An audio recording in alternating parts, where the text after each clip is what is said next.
What if the scariest place wasn't outside, but inside your own mind?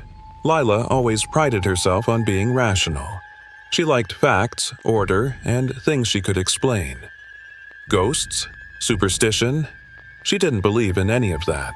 But belief has a funny way of shifting when the rules you trust start to break. It started one night as she was falling asleep.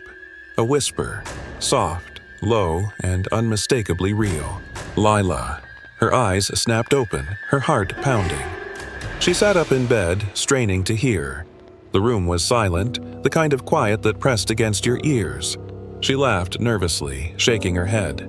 "Just a dream," she muttered, pulling the blanket tighter around her. But deep down, she wasn't so sure.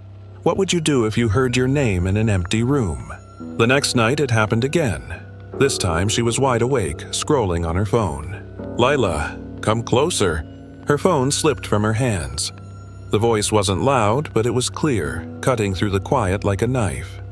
She looked around, her chest tight. "Who's there?" she called out, her voice trembling. No answer, just the soft hum of her fridge in the other room. She didn't sleep that night. What if the voice wasn't outside, but inside you? Over the next few days, the whisper followed her. In the shower, in her car, even at work.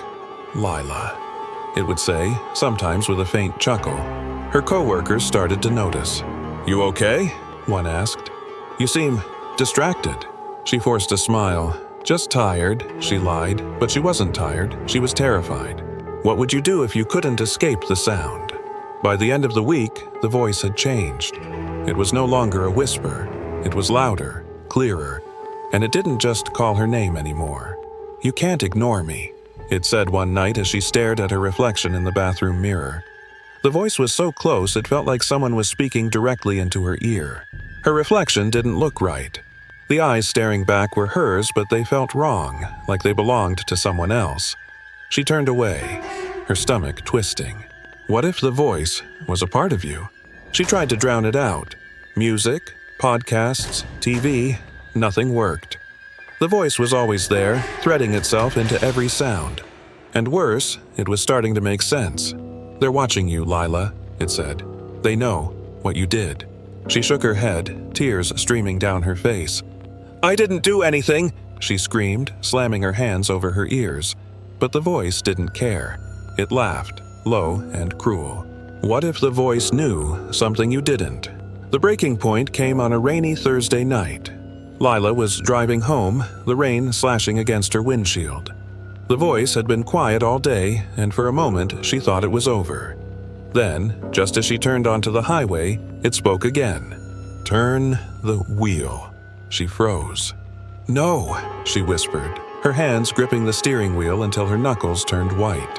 "Turn the wheel, Lila," it repeated, louder this time. "Do it now." She swerved onto the shoulder, her heart racing. The rain blurred her vision as she screamed into the empty car. "Leave me alone." For the first time, the voice didn't respond. What would you do if the voice wanted to hurt you? Lila didn't remember getting home. She stumbled through the door, drenched and shaking. Her apartment felt different, darker somehow. She checked every room, every closet, but she was alone. Or so she thought. As she sat on the edge of her bed, the voice spoke one last time. "I'm not in your head, Lila." Her blood ran cold. Slowly, she turned toward the mirror across the room. Her reflection was smiling, and then it whispered, "I'm right here."